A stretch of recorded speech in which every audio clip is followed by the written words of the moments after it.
네, 계속해서 이어지는 발표는요. 오케스트로 김홍준 본부장님이 공공 클라우드 네이티브 전환과 데브옵스 센터 운영 전략에 대한 발표를 진행해 주시겠습니다. 공공 다양한 사례와 함께 데브옵스의 중요성 등 유용한 정보들을 많이 얻어가실 것으로 기대가 되는데요. 본부장님 나와 계십니다. 인사 먼저 나누겠습니다. 안녕하십니까? 예, 반갑습니다. 네, 그럼 준비하신 발표 함께 부탁드리겠습니다. 네, 공공 클라우드 네이티브 전환과 데브옵스 센터 운영 전략에 관해서 발표를 하게 된 오케스트로의 클라우드 네이티브 본부 김홍준 본부장입니다. 여기에서는 부담 없이 데브옵스에 관한 사례나 개념들 그리고 요새 본격적으로 행안부 중심의 공공 클라우드 네이티브 전환 사업들이 펼쳐지고 있는데요. 여기에서 데브옵스 운영 전략, 데브옵스 센터를 어떻게 운영할지 그리고 우리 오케스트로는 어떠한 준비를 해왔는지 편하게 들으실 수 있는 시간으로 한번 만들어 가보겠습니다.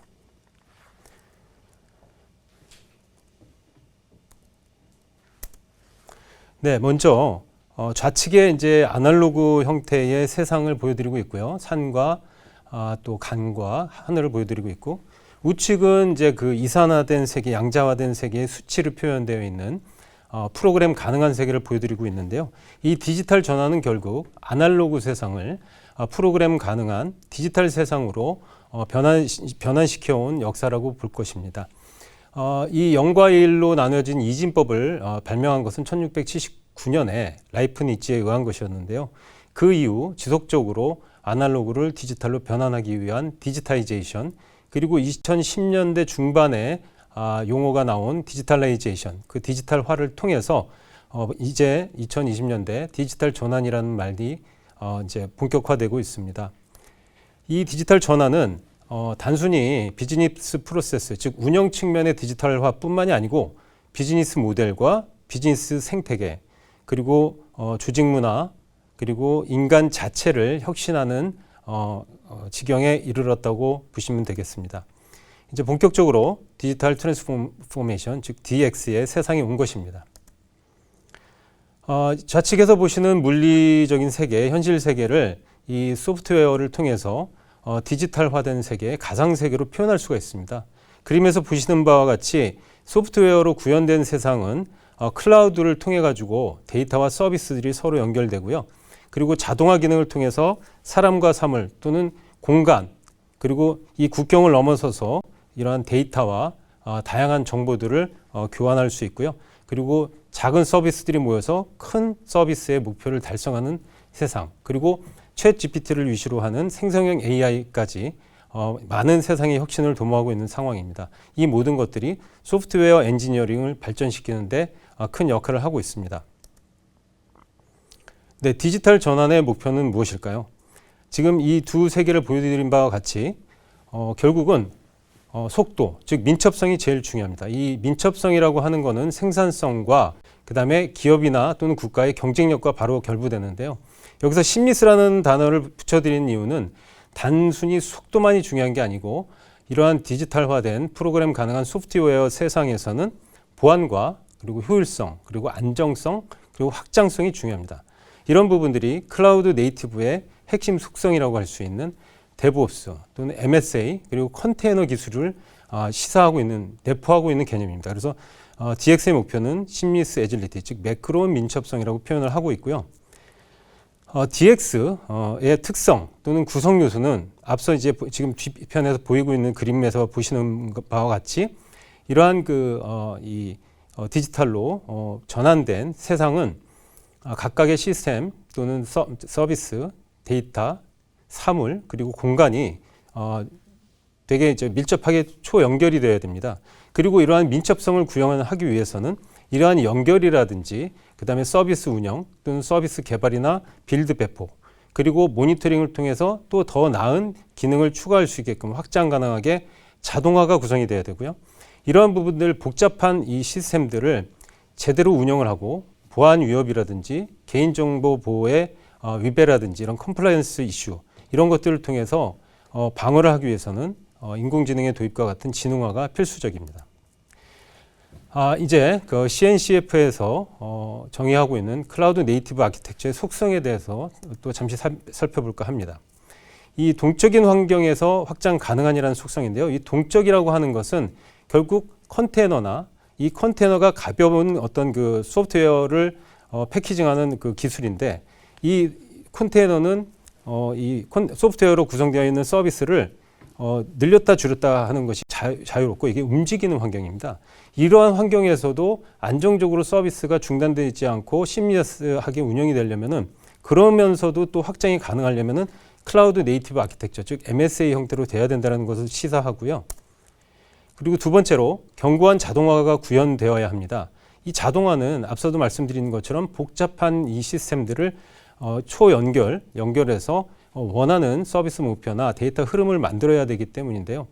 마이크로 서비스와 같은 것들이 실제 빌드되고 배포돼서 새로운 기능들로 계속 점진적으로 개선해 나가게 되려면은 자동화 파이프라인이 구성돼서 빌드 배포가 돼야 됩니다. 그런데 이 넷플릭스와 같은 그 서비스의 그 마이크로 서비스들은 사실은 수십만 개 정도 될 수도 있는 것들인데, 그러한 자동화 파이프라인이 되게 많거든요. 근데 일부의 그 소위 말해서 교란이 들어오더라도 전체의 자동화는 깨지지 않는다는 차원에서 이 제어공학에서 나온 용어이지만 이 견고한 자동화라는 것이 중요합니다. 그리고 결국 클라우드 네이티브 아키텍처는 이러한 그 마이크로 서비스들 간의 느슨한 결합으로 이루어진 아키텍처라는 것입니다. 이렇게 해서 이 클라우드 네이티브 아키텍처가 이 세 가지 속성으로 정의가 되고요. 그리고 이제 부가적으로 이 데브옵스 속성이라고 할 수 있는 변경된 코드를 빠르게 운영 환경으로 배포 가능해야 한다는 것입니다. 이 부분은 데브옵스로 구현되는 부분들이고 뒷 장표들에서 계속해서 사례와 개념들을 설명할 것이기 때문에 이해를 계속해서 반복적으로 말씀을 드리겠고요.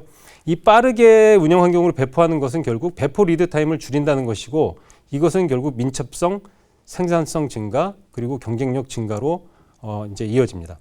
이 빠르게도 일상적으로 자주, 그리고 또한 안전하게 이루어져야 되고요. 또 아주 큰 영향도가 있는 변경도 예측 가능하게 빌드돼서 배포해야 된다는 의미입니다. 그래서 여기서 앞서도 말씀드렸듯이 심리스 개념으로 뭉뚱그려서 말씀드릴 수가 있겠습니다. 그리고 이러한 마이크로 서비스를 통한, 또 그리고 데브옵스 기술을 통한 이 서비스 전체 목표를 달성하는 것들이 여기에 이제 관계되는 사람들의 번아웃이 없는 최소한의 수고로 이루어지게 된다는 것입니다. 따라서 이러한 디지털 기술과 클라우드 네이티브, 클라우드 기술을 통해서 우리 사람들은 많은 노력을 들이지 않고 자동화나 지능화를 기술을 잘 활용해 가지고 결국 매우 효율성이 높고 안정적인 서비스를 개발하고 점진적으로 발전시켜 나갈 수 있게 된다는 것입니다. 네, 디지털 전환의 필수 요소인 클라우드 네이티브의 핵심 개요를 설명드리는데요. 이러한 설명들은 이제 나중에 그 공유용 자료가 이제 그 공유되면 참고하시면 되겠고, 일단 그림을 보시면 클라우드 네이티브의 핵심 요소 네 가지는 하단의 두 개는 이제 피라미드 형태로 되어 있는데, 하단의 두 개는 IT 인프라 운영 측면에서의 클라우드 네이티브 기술을 나타냅니다. 이 컨테이너 기술이 있고요. 그 밑단을 받쳐주는 것이 컨테이너 오케스트레이션 플랫폼인 쿠버네티스, 또 이것들과 함께 다양한 오픈소스들 기술들이 병합이 돼서 그 클라우드 네이티브 어플리케이션의 클라우드 네이티브 인프라를 구성하고요. 그 위에 올라가는 데브옵스 기술이 가장 핵심이라고 볼 거고요. 데브옵스 안에는 아까 앞서 말씀드린 CI/CD 빌드 배포 자동화 파이프라인이 또 어떤 그 도구로서 채용이 되고요. 그 위에 이제 마이크로 서비스 아키텍처가 이너 아키텍처와 아우터 아키텍처로 올라가서 이 마이크로 서비스들 간의 API 중심 커뮤니케이션을 통해 가지고 아주 큰 서비스들, 정보 시스템들이 원하는 목표한 바대로 작동하게 만드는 것이 바로 클라우드 네이티브 기술입니다. 지금 우리나라에서는 클라우드 네이티브로 정부 공공기관의 만여 개의 시스템들을 전부 클라우드 네이티브로 2030년까지 전환하라는 그러한 목표를 가지고 우리가 사업을 진행하고 있는데요. 올해 24년에도 우리 오케스트로는 클라우드 네이티브 전환 상세 설계 컨설팅 사업에서 3개의 기관에 대한 마이크로 서비스 아키텍처를 설계를 하였습니다. 지금 이러한 클라우드 네이티브 전환을 위해서는 먼저 클라우드 인프라로의 전환, 리프트 앤 시프트가 되겠고요. 그 이후에 클라우드 친화 단계의 어플리케이션을 구현하는 노력을 통해서 지금 레벨 3의 클라우드 네이티브 어플리케이션을 구현하는 3단계 클라우드 네이티브로 지금 공공기관의 정보 시스템을 클라우드 네이티브로 전환 설계를 하고 있는 상황이고요. 올해 말부터 실제 그 설계된 대로 전환 구축 사업이 펼쳐질 예정입니다. 네, 클라우드 네이티브의 핵심 기술인 컨테이너는 격리된 공간에서 프로세스를 작동시키는 기술이고 리눅스 커널 기능을 활용하는 것이죠. 이 애플리케이션과 실행 환경을 모듈식으로 패키징을 하고요. 그리고 선언적인 API와 능동적인 상태 관리를 활용하게 되기 때문에 뛰어난 운영 관리성을 보여줍니다. 바로 이것이 쿠버네티스라고 하는 컨테이너 오케스트레이션 플랫폼의 기능이기도 하고요. 이 쿠버네티스 오픈소스는 이 다양한 기능 컴포넌트들로 구성이 되어 있는데 여기서는 그 롤링 업데이트라든지 또 무중단 업데이트 그리고 하이퍼 파드 오토 스케일링이라고 하는 동적 확장 또 그리고 어떠한 이 쿠버네티스 리소스들을 이 매니페스트 템플릿으로 파라미터를 정의함으로써 어떤 다양한 용도로 사용되는 그 워크로드를 만들어서 배포를 하고요. 이런 것들을 전체적으로 유기적으로 조율하는 기능들을 하게 됩니다. 이게 자동화 플랫폼이라고 할 수 있는 것이죠. 그리고 오늘의 가장 그 중요한 주제인 데브옵스 기술이 있겠고요. 그리고 앞서도 CNCF의 5가지 클라우드 네이티브 속성에서도 그 대표적으로 나왔던 마이크로 서비스 아키텍처 기술이 있겠습니다.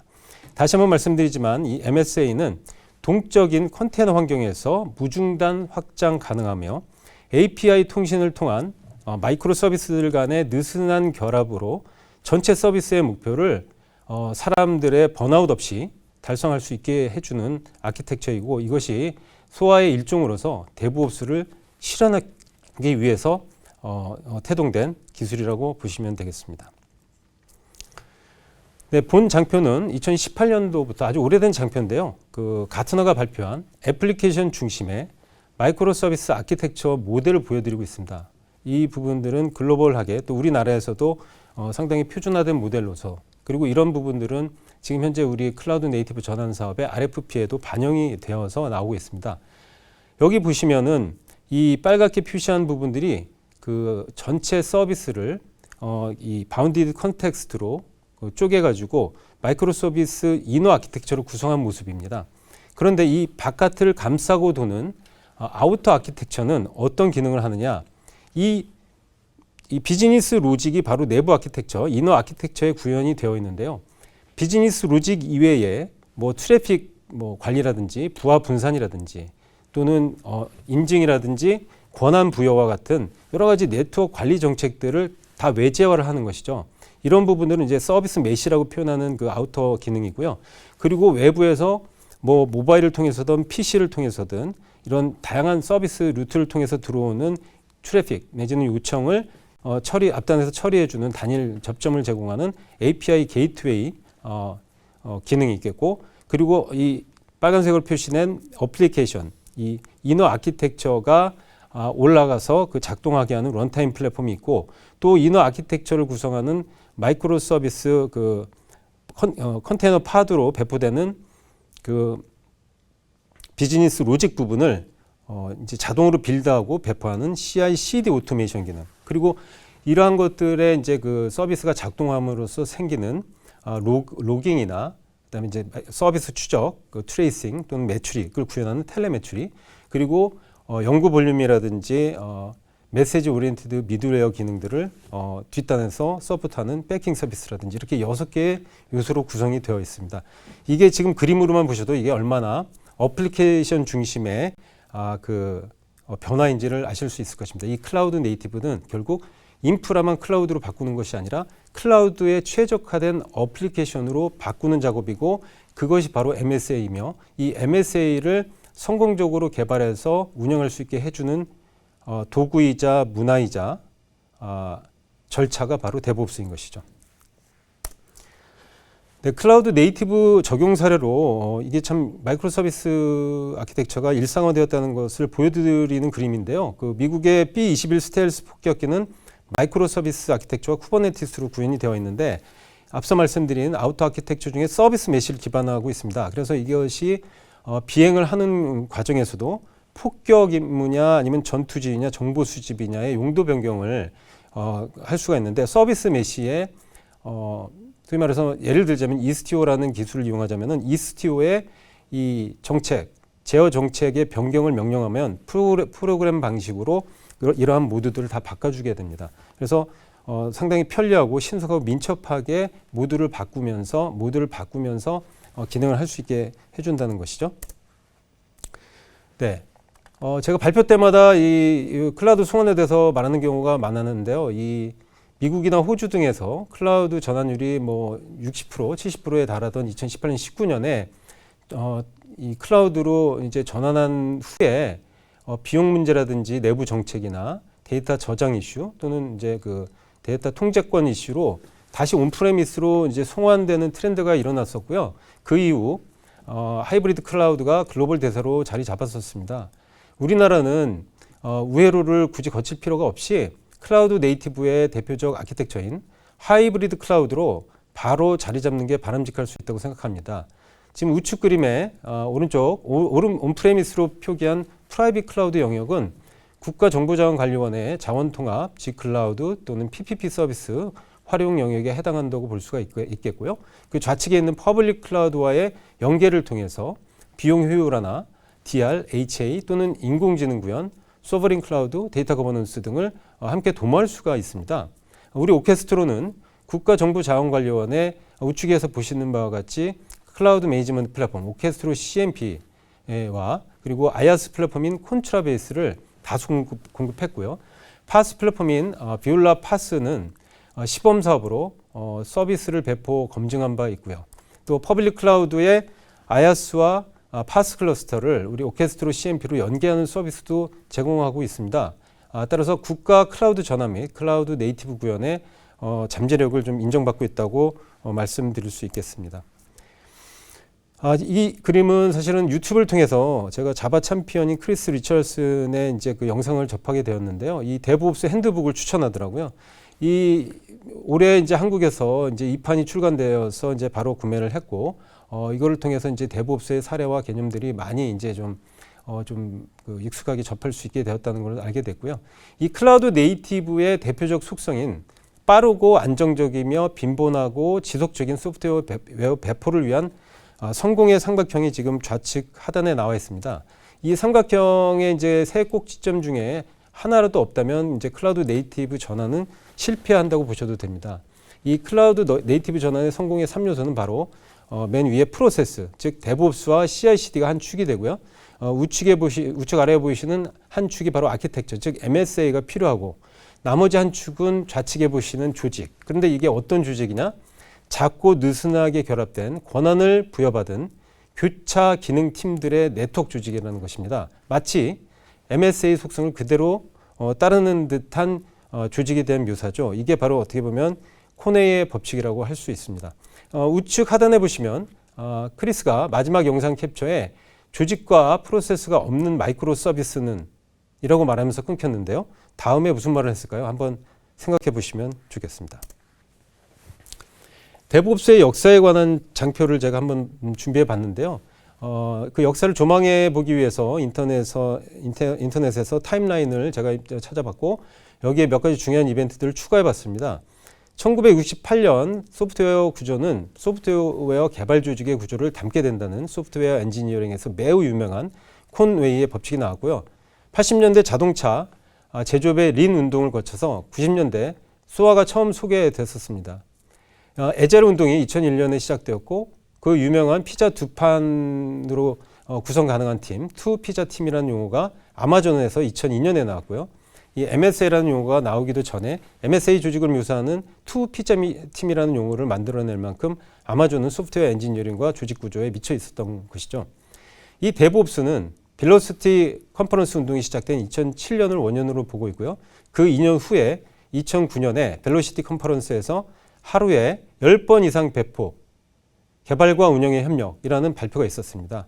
이 발표 이후에 이 발표에서 인상을 받은 그 유명한 그 데브옵스 전문가가 벨기에 겐트에서 데브옵스라는 용어를 처음 사용했고 이때부터 데브옵스 구현이 본격 시도되었습니다. 데브옵스는 사실은 이제 그 제조업의 그 제조 영역의 개념과 리더십 영역에서 이 뽑아온 IT 가치 흐름을 적용해서 나온 그 개념들을 중요시하고 있는데요. 이 데브옵스 개념, 그러니까 그림에서 보시다시피 리드 타임은 고객이 경험하는 것이기 때문에 프로세스 타임 자체보다는 전체 프로세스 개선에 초점을 맞춰야 된다고 봅니다. 빠른 흐름 및 짧은 리드 타임을 가져야 생산성과 경쟁력을 가지기 때문에 이 왼쪽 빨간색으로 보이시는 작업이 큐 상태에서 대기하는 시간을 무조건 감소시켜야 되겠고요. 이 생산성과 이를 통해서 생산성과 품질이 높아지게 되고 고객의 행복, 번아웃 없는 직원의 행복을 이루게 될 수 있습니다. 그래서 이러한 앞서서 말씀드린 클라우드 네이티브의 대표 속성인 변경된 코드를 빠르게 운영 환경에 배포할 수 있어야 되겠습니다. 그런데 배포 리드 타임이 몇 달씩 걸리는 경우도 있습니다. 지금 보시는 그림이 바로 그러한 경우인데요. 배포 리드 타임이 길 때는 가치 흐름의 단계마다 길이 막히고 심각한 결단이 요구됩니다. 정확하게 구현도 못했고 어떤 테스트도 통과하지 못하는 코드의 결과로 인해서 모든 개발팀의 변경사항을 병합해야 하는 프로젝트 막바지에 아무것도 동작하지 않는다는 끔찍한 사실도 발견할 수가 있는데요. 이 문제를 코드에서 누가 오류를 냈는지, 어떻게 고칠 수 있는지, 누가 테스트나 배포를 승인했는지 며칠 또는 몇 주를 조사해야 될 수도 있습니다. 이렇게 되면 프로젝트 수행 인력들은 번아웃이 오고 일부는 퇴사를 결심하게 되죠. 근데 이상적인 데브옵스에서는 배포 리드 타임이 몇 분이나 몇 초이면 충분합니다. 이런 부분에 대해서 우리가 인사이트를 좀 얻어야 되겠고요. 다음으로 피닉스 프로젝트에서 앞서 말씀드린 대기 타임이 어떤 영향을 미치는지 연구한 결과에 따르면은 단순히 30분 정도만 단순 변경 사항을 배포 완료할 수 있는 것도 일주일이나 걸리는 이유가 이렇게 나타났는데, 즉 특정 엔지니어나 작업센터가 높은 가동률을 가지게 되면 그 지점이 바로 병목 지점이 되기 때문에 가동률이 80%를 넘으면 결국 대기 시간이 아주 치솟게 되는 상황인 거죠. 이를 통해서 7번의 요청 이관이 발생한 경우에 서버팀, 네트워크팀, DB팀, 가상화팀을 거치면서 9시간씩 7단계를 보내게 되면서 프로세스 타임이 전체 리드 타임의 0.79%에 불과하게 되었습니다. 그래서 서비스 플랫폼에서 제공하는 이러한 워크플로우의 자동화가 얼마나 중요한지 알 수 있는 대목이고요. 좀 시간 관계상 여러 가지 사례들은 공유드리는 자료를 좀 참고하시면 좋겠고요. 콘웨이의 법칙은 소프트웨어 개발 조직은 자신이 설계한 소프트웨어 구조를 담게 된다는 법칙입니다. 그래서 앞서도 말씀드렸듯이 MSA를 구현하려는 조직은 조직의 모습도 그 MSA 구조를 담게 되는데요. 그거를 지금 이 그림에서 보여드리고 있고요. 이러한 것들을 또 이제 쉽게 기억을 한번 떠올려 보시게끔 그림을 제가 가져와 봤는데, 이 MSA를 구현하기 위한 2개의 피자를 나눠 먹을 수 있을 정도의 팀은, 소규모 팀은 개발이나 QA, 테스트, 빌드 배포, IT 운영 등의 역할을 자율적으로 나누어서 독립적인 서비스들을 전문적으로 개발 운영하게 됩니다. 이런 작은 팀들이 서비스마다 구성되어서 전체 대규모 서비스를 구현하는 것이죠. 지금 보여드린 좌측의 이 그림은 MSA의 서비스 메시를 보여줍니다. 이는 쿠버네티스 클러스터 내에 마이크로 서비스들 간 네트워크로 연결된 공간을 나타내는데요. 우측, 이거는 마치 우측 그림 속에 시냅스들이 신경세포 뉴런으로 연결된 뇌 공간과 비슷한 이미지여서 서비스 메시에 대한 기억을 돕기 위해서 한번 나란히 배치해 봤습니다. 이것도 좀 넘어가겠고요. 자, 우리나라 공공 클라우드 네이티브 전환에 있어서 데브옵스 센터 구현에 대한 재원을 위해 토크 IT 웨비나에서 박준성 회장님의 그림을 가져와 봤습니다. 현재 우리나라 상황에서는 데브옵스를 위해 개발과 운영이라는 2개의 센터를 개별적으로 두고 데브옵스 사이클을 두 센터 사이에서 연계하는 게 현실적이라는 데 동의를 합니다, 저는. 근데 사전적 의미 그대로 마이크로 서비스는 아니더라도 그보다 좀 큰 규모의 미니 서비스 정도로 애플리케이션을 나눈 다음에 독립 개별적으로 데브옵스 사이클을 돌리면 클라우드 네이티브 구현에 도움이 될 것이라고 봅니다. 이 데브 사이클과 또 운영 사이클이 이렇게 연계가 될 수만 있다면은 이 어느 정도 데브옵스의 목적을 달성할 수 있을 거라고 생각이 되고, 지금 펼쳐지고 있는 공공 클라우드 네이티브 전환에서는 이 정도 수준으로라도 가야 된다고 보고 있습니다. 그러나 이제 좀 더 우리가 경험을 쌓게 되고 운영 경험을 쌓게 된다 그러면 지금 현재는 좌측 그림에서 보이시는 것처럼 이렇게 그 개발과 운영이 사이클이 연계만 되고 분리가 되어 있지만요. 이 상황에서는 사실은 망분리 상황을 또 생각을 안 해볼 수가 없는데 이 망분리 상황의 개선이나 변경에 따라서는 센터 간 연계의 난이도가 더 줄어들 수도 있고 힘들어질 수도 있고요.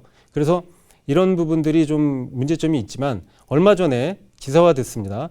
개발 사업과 운영 사업을 동시에 발주하겠다라는 정부 정책이죠. 이거는 개발 주체와 운영 주체가 다를 때 발생하는 여러 가지 인계의 어려움 또는 이제 사일로라든지 그리고 신속한 기능 개선의 어려움이라든지 운영의 비효율성, 쌓이는 기술 부채 문제가 어느 정도 해소될 것이라고 생각합니다.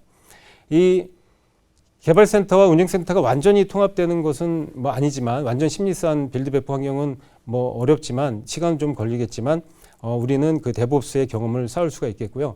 이 2단계 우측 그림에서와 같이 마이크로 서비스들이 본래 개념에 맞게 데브옵스 되는 진정한 데브옵스 센터를 구현하는 것은 뭐 한 2, 3년이 지나면 될 거라고 보여집니다. 그래서 이러한 작은 서비스들이 이 독립적인 파이프라인을 가지고 데브옵스 사이클을 도는 이러한 데브옵스 센터의 구현도 저희 오케스트로의 그 다양한 솔루션들, 인프라 솔루션과 파스 솔루션 그리고 그 데브옵스 플랫폼과 그 위에 올라가는 CMP까지 구성을 해 나갈 수 있을 거라고 생각을 합니다.